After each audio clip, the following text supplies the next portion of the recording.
কৰি আছিল কিন্তু 1995 চনত কাৰ্যকৰী হোৱা 2005 চনত গঠন হোৱা মিচিং অট'নমাছ কাউন্সিলৰ কেইখনমান আমাৰ গভীৰ কবিতা ফিচাৰী চৰাইৰ যি অংশৰ যি কেইখনমান বিল এই বিলসমূহ তেওঁলোকে দাবী কৰি আহিছে আৰু এই গোটেই বিতৰ্কটো আমাৰ উচ্চ ন্যায়ালয়ৰ ওচৰ পালেগৈ ন্যায়ালয়ে আমাৰ 2022 চনতে আমাৰ পক্ষা ৰায় প্ৰদান কৰিলে তাৰ পিছতো জিলা উপায়ুক্তই আমাৰ গোটেই বিলসমূহ যিখিনি বিতৰ্ক অঞ্চলৰ বিল আছিলে সেই বিলসমূহ আমাৰ হাতত অৰ্পণ কৰিলে বা গভীৰ কবিতা ফিচাৰী ছ'চাইটিৰ হাতত অৰ্পণ কৰিলে কিন্তু তাৰ পৰিপ্ৰেক্ষিততো মিচিং অট'নমাছ কাউন্সিলৰ আকৌ তেওঁলোকে দাবী বুলি দাবী কৰি আহিছে গতিকে গোটেই বিষয়বস্তুটো এটা বিতৰ্কৰ সূত্ৰপাত হৈছে জাতিগত গোষ্ঠীগত সংঘৰ্ষ আমি পৰিলক্ষিত হৈছে কিন্তু এই ক্ষেত্ৰত আমি দেখিব পাৰিছোঁ আমাৰ গহপুৰ প্ৰশাসনেই হওক বা আমাৰ জনপ্ৰতিনিধিগৰাকীয়ে হওক ইয়াৰ যি সুস্থ সমাধানৰ সিদ্ধান্ত ল'ব লাগিছে তেওঁলোকে অতি লেহেমীয়া গতিৰে আগবাঢ়ি গৈছে আমি গহপুৰ মহকুমা প্ৰশাসনক আপোনাৰ 18/7/2024 তাৰিখে মহকুমাত এখন স্মাৰকপত্ৰ দিছিলোঁ 2/8/2024 তাৰিখে আমি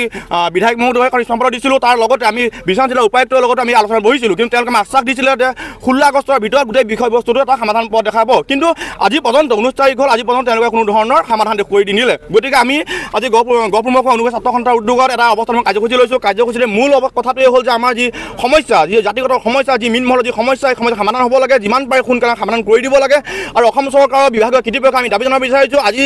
আমি গহপুৰ মহকুমা প্ৰশাসনৰ বা অসম চৰকাৰে 7 দিনৰ সময় বান্ধি দিছোঁ যদি 7 দিনৰ সময়সীমাৰ ভিতৰত এই গোটেই সমস্যাটো সমাধান নহয় তেতিয়া পৰৱৰ্তী সময়ত গৈ বিভিন্ন ধৰণৰ গণতান্ত্ৰিকভাৱে আন্দোলন কৰি তুলিবলৈ বাধ্য হ'ম আমি সকল অধ্যুষিত এলেকাত আমাৰ বিলঘাটসমূহ আছে এই বিলঘাটসমূহ MSC হয় বুলি দাবী উত্থাপন কৰি আহিছে এই ক্ষেত্ৰত আজি অনুসূচিত জাতি ছাত্ৰ সন্থাই গহপুৰ মহকুমাৰ এটা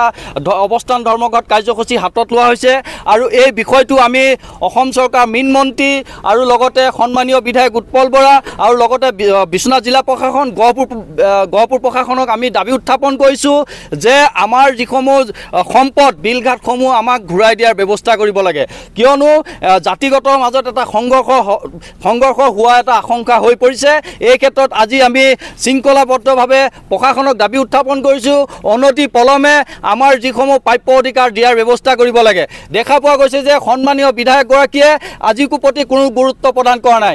গহপুৰ মহকুমা সন্মানীয় বিধায়ক উৎপল বৰা দেৱক আমি স্মাৰকপত্ৰ প্ৰদান কৰিছিলোঁ গহপুৰ মহকুমা প্ৰশাসনক আমি স্মাৰকপত্ৰ প্ৰদান কৰিছিলোঁ যে আমাৰ জাতিটোৰ যি সমস্যা আছে সমস্যাখিনি সমাধান কৰি দিয়াৰ ক্ষেত্ৰত আপোনালোকে গুৰুত্ব ভূমিকা পালন কৰিব লাগে আজি চাওক আজি 20 দিন অতিক্ৰম কৰিলে কিন্তু জিলা প্ৰশাসন আৰু গহপুৰ সন্মানীয় বিধায়কগৰাকীয়ে আজি কোনো গুৰুত্ব প্ৰদান নকৰিলে গহপুৰ সমষ্টিত অনুসূচিত জাতি প্ৰায় 40 পৰা 45,000 ভোটাৰ্ছ আছে আজি সেই ভোটাৰ্ছ এজন জনপ্ৰতিনিধি জিকোৱাৰ ক্ষেত্ৰত অনুসূচিত জাতিৰ লোকসকলে নিৰ্ণায়ক ভূমিকা প্ৰদান কৰি আহিছে আজি অনুসূচিত জাতিৰ লোকসকলৰ ভোট লৈ এজন জনপ্ৰতিনিধি হৈ অনুসূচিত জাতিৰ হকে তেওঁ এষাৰো মাত মতা নাই বৰঞ্চ তেওঁ ৰাজনীতি কৰিছে কিন্তু অনুসূচিত জাতিৰ ছাত্ৰ সন্থাই আৰু গহপুৰ মহকুমাৰ যি অনুসূচিত জাতিৰ ৰাইজসকল আছে এই নেতাগৰাকীক বা আমি যিখিনি আশা কৰিছিলোঁ এই আশাৰ আমাৰ এতিয়া ক্ষীণ হৈ পৰিছে এই ক্ষেত্ৰত আমি এটা কথা আজি আমাৰ এই ধৰ্মঘট স্থলীৰ পৰা আমি এটা কথা প্ৰশাসনক আৰু চৰকাৰক দাবী উত্থাপন কৰিছোঁ আৰু লগতে অসমৰ মুখ্যমন্ত্ৰীগৰাকীক আমি হস্তক্ষেপ বিচাৰিছোঁ যে এনেকুৱা ধৰণৰ নেতাক আমি কোনো পৰ্যায়ত বিশ্বাসত ল'ব নোৱাৰোঁ যিগৰাকী নেতাই অনুসূচিত জাতিৰ হকে এবাৰো মাত মতা নাই অনুসূচিত জাতিৰ অধ্যুষিত এলেকাত যিসমূহ উন্নয়নমূলক ৰাস্তা ঘাটৰ পৰা ধৰি লৈ যিখিনি সমস্যা আছে সমস্যাখিনি গুৰুত্ব দিব লাগে তেওঁ কিন্তু গুৰুত্ব দিয়া নাই এই ক্ষেত্ৰত বৰঞ্চ অনুসূচিত জাতি প্ৰতাৰণাহে কৰি আহিছে এই ক্ষেত্ৰত আমি এটা কথা স্পষ্ট কৰি দিব বিচাৰিছোঁ অনাগত দিনত আমাৰ যি উন্নয়নমূলক আঁচনি আৰু বিলঘাটসমূহ যদি আমাক সমজাই দিয়াৰ ব্যৱস্থা নকৰে তেন্তে হ'লে পঞ্চায়ত নিৰ্বাচন হওক বা বিধানসভা নিৰ্বাচনত আমি কিন্তু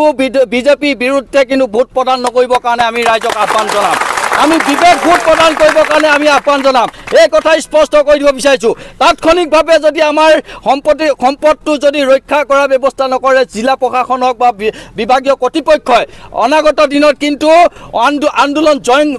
ভয়ংকৰ হ'ব এই কথা কিন্তু স্পষ্ট ভাষাত আমি দাবী উত্থাপন কৰিছোঁ যিকোনো খবৰৰ বাবে যোগাযোগ কৰক 7099017330 অথবা 7099017390 নম্বৰত